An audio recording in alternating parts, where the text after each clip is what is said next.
In October last year, I interviewed Stuart Byrne. Stuart is the chairperson of Dyslexia Gibraltar. And in our chats, we discovered lots of things about dyslexia, but what we realized was that we were just scratching the surface. So we have decided to embark on a 6-part documentary, really, talking about dyslexia. Stuart, tell us a little bit more. Yeah, I thought that it would be good to try and see it from different points of view. So we're looking at parents, teachers, children, people in the workplace, just to have a bigger understanding of dyslexia. So why don't you join us on our journey as we ask ourselves, why dyslexia? With over a century and a half of legacy, we take pride in our exceptional reputation. Our commitment to excellence is not just a tradition, it's a way of life. From the sleek lines of personal pleasure yachts to the sturdy hulls of commercial tankers and the opulence of mega-rich super yachts, we cater to all. When you choose James Molinary, you choose more than a service. You choose a legacy. Join us as we continue to set sail into the future. James Molinary, navigating excellence.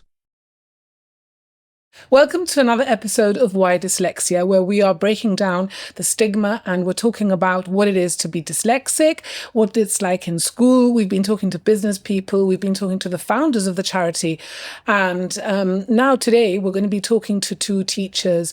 We're here with Jessica, Byrne and Jean. Penney. Jean is a retired secondary school teacher and Jessica is a dyslexia assessor. And we want to hear what they think about teaching dyslexic children and assessing people, children and adults together, and everything else that comes into the world of dyslexia. So thank you very much for being here, but we're in your house, Jean. Thank you for having us. No, that's a pleasure. As I'm old now, it's nice to have you come to see me.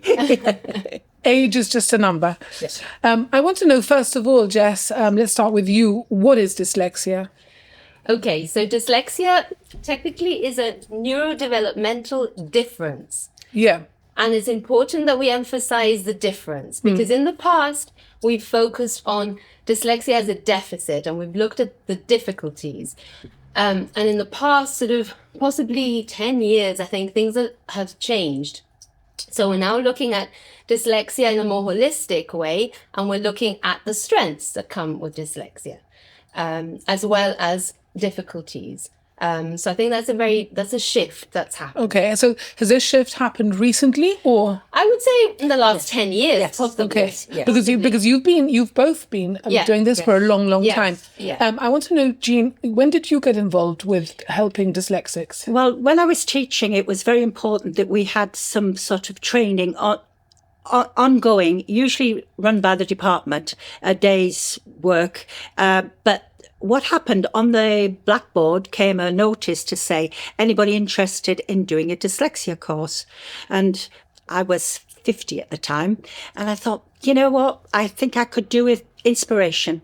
I didn't even know what dyslexia was, but I could do with something that just lifted me enough to continue till I got to my retirement age, where I was learning something positive.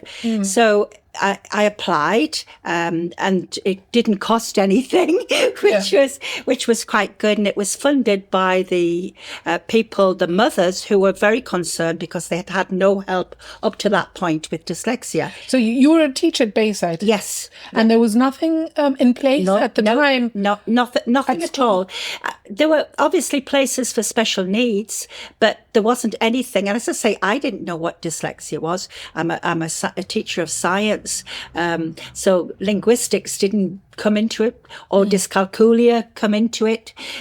So for me, it was a brand new project. And I thought, oh, this is easy. It's a good piece of cake. And you got a certificate at the end of it.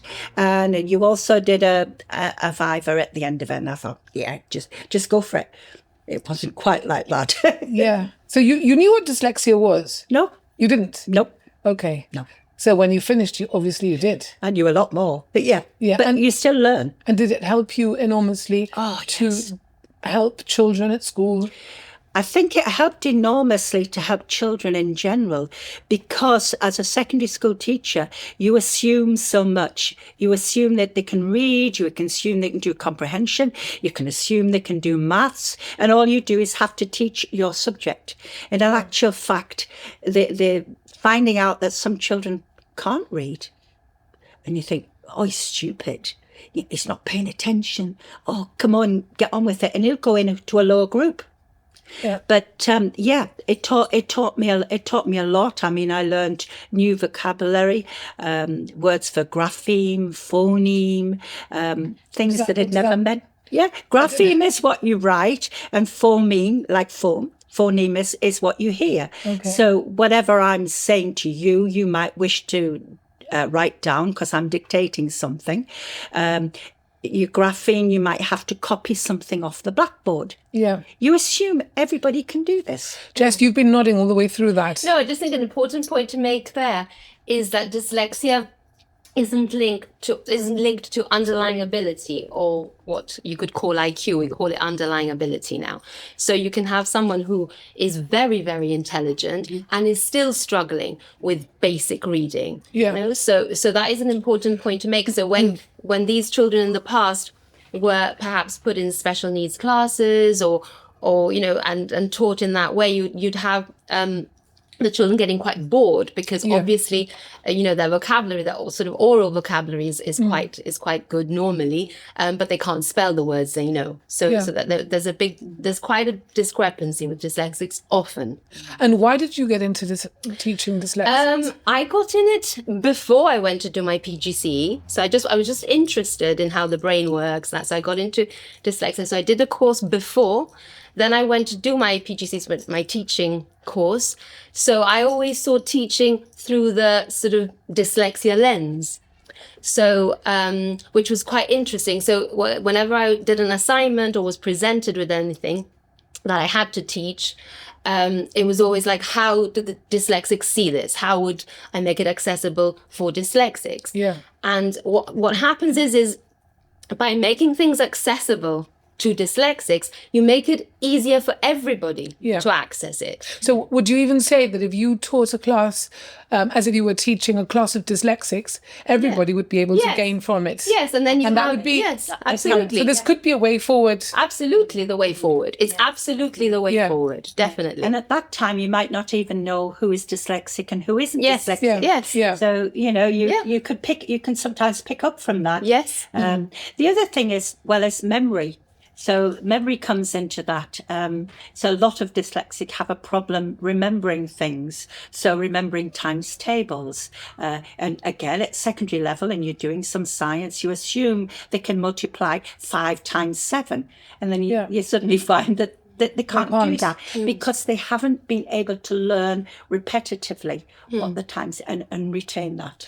So what happens when you pick up that a child in your class is dyslexic? How do you start the process of diagnosing them? You don't have to have an official diagnosis. You don't have to. I mean, what happens in schools often is that the teachers will see the difficulties and then put in an intervention. We call them interventions to help that child. So you don't have to have a label. Yeah. But say, for example, if they're seeing problems with reading, you may put a reading intervention. You may go over phonics more. You may be working on memory a little bit and so on. So or different techniques. So for example, when you're learning your spellings, some of us may just recite the spellings and remember, but if sometimes with dyslexics, you might look at the spelling pattern. So instead of learning maybe special question, you'd put them all in a specific pattern. So you'd learn spellings with shun, say, and you'd do all of those, and you'd highlight TION. You'd highlight that in a color.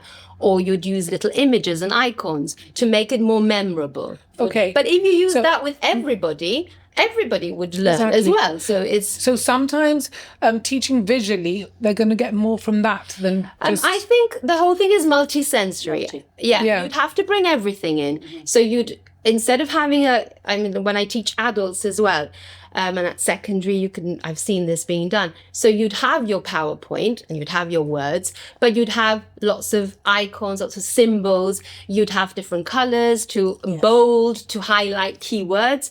Then you'd bring in videos and, that sort of thing, and you'd play them. So you'd have this whole multi-sensory, we call it multi-sensory approach. And then, especially in secondary, you'd send the PowerPoint home so that pupil can actually then access that at home and maybe use assistive technology. So you'd have text to speech. Yes. So, and then they can have it read to them. The computer will read it to them. So that's really important. But again, like Jean said as well, if we teach like this, it's great for everybody, because even if you're not dyslexic, you might not have been paying attention at the time. So you can have it at home and you can have access to it. I use a lot of mnemonics.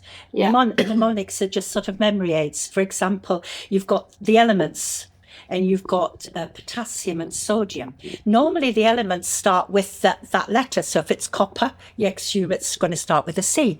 There are some that don't. For example, sodium is Na. So I say, nasty sodium, because sodium is dangerous. Or do you like ketchup with your potatoes? And K for potatoes. And they would remember. That they remember. Funny enough, they remember things like that. So what you both learnt was a game changer when you came back into the classroom. Yes, without a doubt. And then it's about telling other teachers what you're learning. Yes, I mean we had insets in our school where we were, or at least I was, we would have the teachers and we'd kind of impart what we'd learned, really. Yeah. And then it's obviously up to the individual teacher to apply these things. So it's quite important that the teachers understand, and I think they do more and more, nowadays, but that the teacher really understands and has ownership of this. Because, for example, as the Senko, I mean, I could do these insets, but I couldn't be at every class. So what is a Senko? Just for anybody. The special needs coordinator. Okay, and does every school have a special needs coordinator? Yes. Okay. Yeah. And so the teachers have to have ownership of this. So I think the better qualified, the better, the teachers feel. We empower teachers, and they're better able to do that. And we're also including here TAs. Yes, because absolutely. quite often, what are they? Teachers' assistants? Teaching assistants. Yeah. Quite often, they're the ones that deal with the children. Maybe they may have a bit of disruption in the class. They may be slightly... ADHD or ADD. Yeah. They may have issues that go with their learning problems that makes them not necessarily the best person to have in your class. So your teaching assistant would often come into the classroom and sit with that particular person. Now, it is the responsibility of the teacher to educate your TA, to let her know in advance, this is the topic I'm going to be doing. Take this home with you. Yeah. And this doesn't happen. And read a bit up and read a bit about the topic you're going to do, so you are able to do that. What is the worst subject for dyslexic, do you think? English. English. Because I've spoken to some people and they... It depends. I mean, dyslexia... Again, we need to look at the strengths as well. Because I can't emphasize that enough. Because these are innovators, creative thinkers, problem solvers. Yes. The Richard Bransons. So the artists, the actors. We've got to look at their strengths. But obviously, with that comes difficulties, just like with everyone else. So the difficulties are. I'll use the technical words and I'll explain them, but phonological awareness, which is sounds. So remembering and dealing with sounds. Okay, so that's immediately linked to learning how to read and spell. Then there's processing. So processing of information and the speed at which you process verbal information. So again, then that comes to memory, writing, writing paragraphs, sequencing ideas, English again. Yes. And then obviously working memory and short-term memory. So again, English is because we're learning to read, we're learning to spell. So working memory, short-term memory, key there. Yeah. So I think language, or English in our case, is the one that really most dyslexics struggle And with. English is quite difficult, really. But when you think of the different sounds you get, Spanish is slightly easier. Yeah. But you get things like PH, Yes. and not F, and you think, when is that? Yeah. And then I do things like Sean, Tion, Sean, Jean. Sion. So if you hear, then you give them a number of words. Television. What do you think it's spelled with? Television. With an S. With an S, exactly. You've learned. Yeah, very, very good. Yeah. But you know, Well, because it sounds, that's exactly how it sounds. that's how it sounds. And then you may get Cian. I mean, Yes, I know. Yeah, English it is depends so on the origin of the complicated. word. So really, for a child, school is the worst time for them. What would you say to a parent who's probably just discovered that their child could be dyslexic? How could you just put their minds at rest and say, wait a minute, you're probably, he's probably going to be a genius and he's going to do really well anyway. I think it could be a relief. Yes. Is labeling a good thing? At times. Yeah. I mean, I think we've both had experiences with both. Yeah. So where some parents and adults and even children have come and you've said, discussed it, and you've said you're dyslexic, and it's come as a relief, and it's like, I'm not stupid. Yes. Because often that's what happens. That's what they think. They think they're stupid, and it impacts their self-esteem, and then that destroys people. So sometimes it's a relief. The more you understand dyslexia, the more of a relief it is. Yes. I think individuals who don't take it too well, it's because they don't understand dyslexia. So I think the more you understand, the better you can take They it. think it may impact on their life, on their job. If you're going for a job and he asks you what you've got, and you are you going to tell them you're dyslexic? Well, do you know that on LinkedIn now, you can put dyslexia on as a skill? Yes. Dyslexic thinking. All right, good. Yeah, so employers will see from the get-go that you are dyslexic. And made by dyslexia. A lot of dyslexic employers, because I've been speaking to people from all walks of life, actually would like to employ dyslexics because they think they're hardworking, they think out of the box, they're creative skills, which is what you said before. A much more what's the word? They're different and they think a little differently. Yes, so they add that. they're quite innovative. Yeah, and they add that element to an office. And made by dyslexia. Yes, I've heard about that website. The website Made by Dyslexia were key in changing this. Yes, and making dyslexic thinking a good thing. Yes, and so if you want to look at that website, it's quite good. Yeah, I mean, you assess, so you know there are degrees of dyslexia. There are some who quite severely dyslexic, can't tell their left hand from their right hand, and there are some who are mildly dyslexic, and you can work with all of them, really. As teachers, what would you like kids to know in class who may think they are torpe or tonto, as people have told me that they are referred to? But can I just go back to your other question about the parents? What would you say to parents? Because I think we both have experience with this. I would always go back to pupils that I've had and who have been quite dyslexic and said, look, this, like, for example, Martha, who I taught in UK, who was very dyslexic. And, she worked through her difficulties using her strengths. And her strengths, she was a very good visual learner, so using all that. And then she went to university to study English literature. Wow. So, and I'm sure, Jean has many, many examples, especially of adults. I don't know whether she wants to come in and talk about that, but I'd obviously refer to them and say, nothing stops a dyslexic from doing well. It's just, that the way they're taught and self-motivation and self-realization. Yes. Sometimes, I have had adults come particularly to do their maths GCSE and to do their English GCSE. In order to progress, they have to have the 5 subjects. Yeah. And they often just just fail the maths or just fail the English. And, you know, they are capable, very capable. Don't you think it's a bit unfair that some of these posts in GIB, like police, customs, you need 5 GCSEs? And probably a lot of people could be very good customs officers or police officers, but they don't have, can't get in because they don't have maths and English. But imagine if you're a policeman and you go to an incident and you've got a notebook and you've got to write down what that person's telling you. It's not easy. So I think there should be systems where you can actually record what they're saying. You don't have to write it down. And I don't know whether they brought that kind of innovation in. I mean, I think in offices, for example, you can. And when I assess adults and make recommendations, those are some of the things that I say, that, you know, they should be using perhaps headphones to hear the document read to them, that they use speech to text and they do it like that, and that's sort of assistive technology. So in that sense, that's how the workplace can help dyslexics. So I'll go back to my question now. Sorry.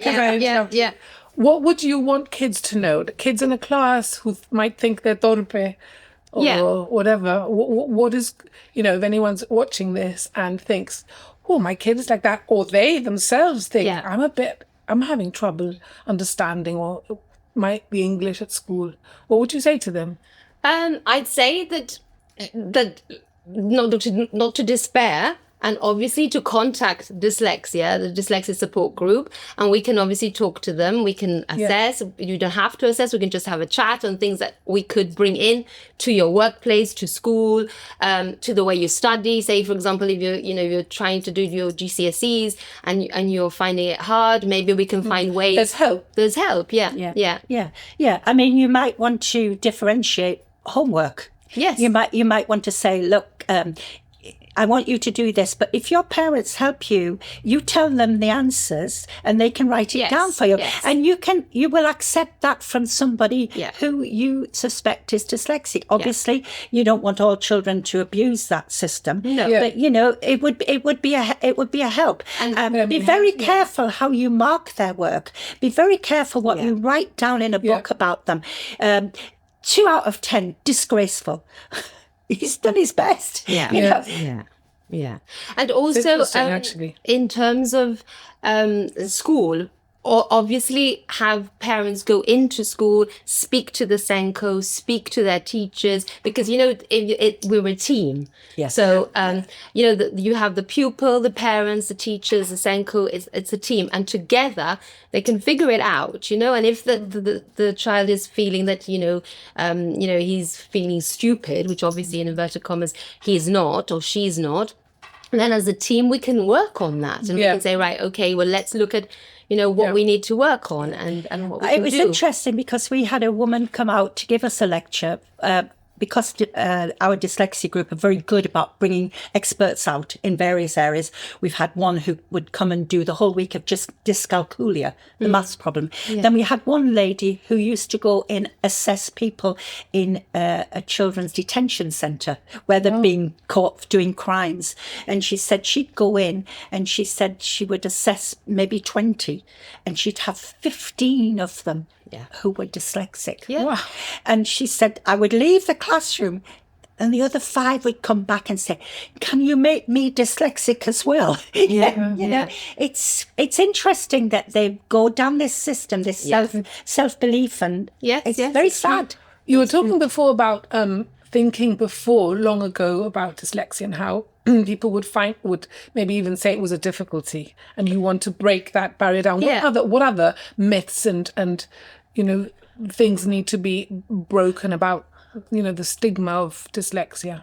I think that's the main one, really. That's the main one, that it's always been a sort of almost like the medical model. So like a negative, it's been a deficit model. So we've only focused on the difficulties, but that's because, again, we see the difficulties of dyslexics, we see it in school. Yeah. Because, you know, that's where they tend to start having, you know, failing, I suppose, with their spelling, let's say. So obviously that was the focus, but now we need to be looking, and we always needed to be looking, but now we are looking at the bigger picture, and we need to look at that and what the skills are. Yeah, you see, one would say, is spelling a big issue?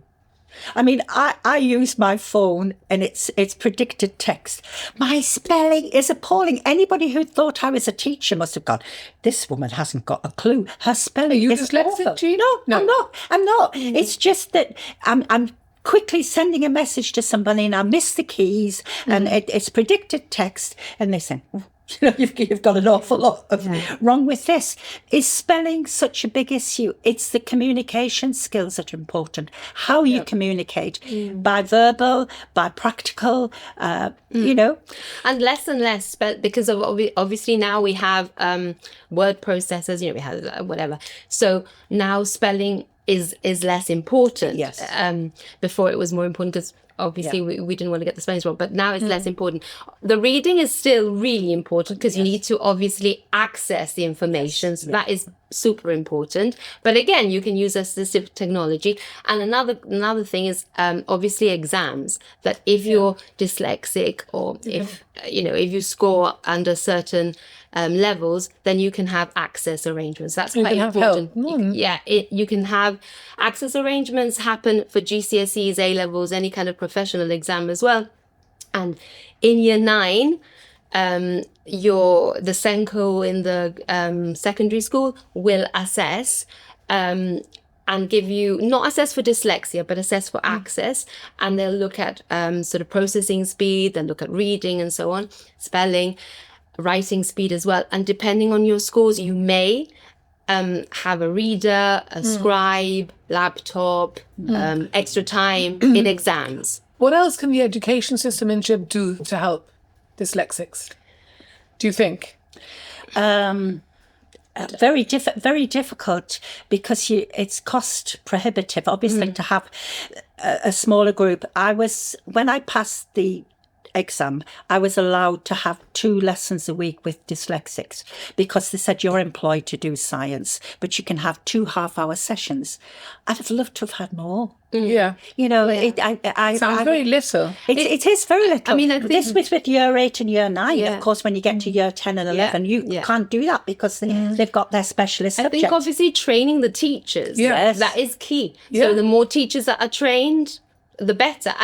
And when I work with the PGC students at the uni, what I always say, and this is not dyslexia specific, but what I always say is make your content as accessible as possible. And I think if teachers do that, even if you're not specifically trained for dyslexia, if you do that and make it multisensory, you will help all the dyslexics. We were saying before that if they taught as if they were teaching a class of dyslexics, and everybody would learn it. Yeah. I mean, I'll give you an example of multisensory. When I'm doing in chemistry solids, liquid and gases and the difference between them, and you can say, well, all the molecules are packed tightly together in a solid and they can't escape and they can't move because they're like that. Then when you heat them or you take pressure off them, they become a liquid one and the molecules move apart. And then when you become a gas, now get that. But you get a group of kids together and say, just hug one another together and you're like a solid. Right, just give you a kick up the backside. Right, you can move. You're now a liquid. And if we give you an even bigger kick, you're now a gas. Yeah, they learn it much quicker and they'll always remember that. Yeah. What changes, what are the biggest changes that you've seen that are the best thing that could have happened as regards teaching dyslexics? I think the use of assistive technology, so the use and interactive whiteboards in school, or the technology, iPads, all of this have really helped. And assessing more assessments because there weren't enough assessments. No. We didn't have enough ed psychs to assess them. Are you the only one who assesses? No. There's other people. Ed psychs can assess. So what are ed psychs? The educational psychologists. Okay, sorry. And you well, can it's also, just in case anybody. And you can also have specialist teacher assessors. So the department has them. Yeah. Okay. We would love more though. Yes. So do you think it would be fair to have dyslexics do exams verbally rather than written exams? Do you think that would help some of them? They do. The thing is that at the moment, like I said before, you have, even if you're dyslexic, you still need to be assessed for access. So you can be dyslexic, but not hit the scores that you need to hit to to be awarded, say, access arrangements. So it's on like a point system. Yes. Yeah. Well, Is the it? point is a score. Well, yeah. Yes. So, for example, you might be, let's say, for example, you might be a very, very, very clever. Say you have great underlying ability, and but you are dyslexic. So, say your underlying ability is, this is just an example, but is 135. So that would be well above average. Okay, overall. It's your IQ. Yeah. 135. Your reading is, say, reading, well, let's not do reading, because let's do spelling. So spelling is 85 now, or 84. 85. Let's do 85. 85 is just above, sort of below average. So 84 is below average, 85. So that is a massive discrepancy. So you have 135 and 85. So considering all the other things that we can consider, let's say we think, yes, you're dyslexic, but you're still above the threshold. So you wouldn't, just based on that, you wouldn't get a scribe. Right. Based on that, I mean, there are other things that you can look at, but it's just as an example. So even if you're dyslexic, you would still have to score below a certain level to be able to have a scribe or extra time. A reader's up to the Senko. So the Senko and your teachers can say, well, actually the reading, they're struggling with their reading, it's quite slow, they need a reader. That doesn't need a score. But for everything else, you'd need a score. So you can still be dyslexic and not have these. I mean, I would recommend to teachers who set an exam paper to actually train them. For example, if you're doing comprehension, their comprehension is much better than their reading, funny enough. Yeah. But it is to read the comprehension questions first, underline the most important words. In other words, you've got a lot of words like the, it, on, was, your important words, let them write on their exam paper and underline it. Okay. Then go to the piece that they are reading, their comprehension one, and again, read through and underline the important words. It helps you track, which is track along the line so you don't sort of go and miss out bits. And then when you come to answer the questions, you've got both sets there that you can... And you have ideas as well, because if you read the title and read the questions, your brain is already engaged, and so you're getting mental pictures of what the passage could be about. So when you come to the passage and you come across a word like, I don't know, strategy, maybe you'll see the first two letters, but because you more or less have an idea of what the passage is about, you'll think strategy. If you come in cold, you have nothing to help you. No. How can parents best support teachers who are teaching dyslexic children? I think the first thing is to meet and understand, and to really understand your child. I mean, you are, as a parent, you know your child really well, and you know them at home. Yeah. But you might not know them in school. So I think everybody has to come together and really understand and look at what the difficulties are, look at the strengths as well, try to come together and teach through the strengths, and also understand that both the teachers and the parent have to understand that the child is in school for many, many hours. It's very hard to concentrate for that long when you're dyslexic, and things are quite difficult, the language and the memory and all the things you've got to remember. And you can't be expected to go home and then sit for another 3 hours. And of course, if you're looking at it from a mental point of view, there may be emotional difficulties. They may be bullied at school. A teacher may not be quite as nice with him as he is with somebody who's top of the class. I mean, I'm just I'm not saying that's all teachers, it's not. But you have to be aware. And as a parent, your child is the most important thing in your life. So you want them to be helpful. So I think meeting, and so that the teachers understand the pupil at home and what's happening at home, and that the parent understand what's happening in school and why, what the teacher needs as well. Okay, so we're finishing. I just want to end on a couple of things. What is the best advice that you have been given, both of you, and what is the best advice that you can give both to pupils and to parents?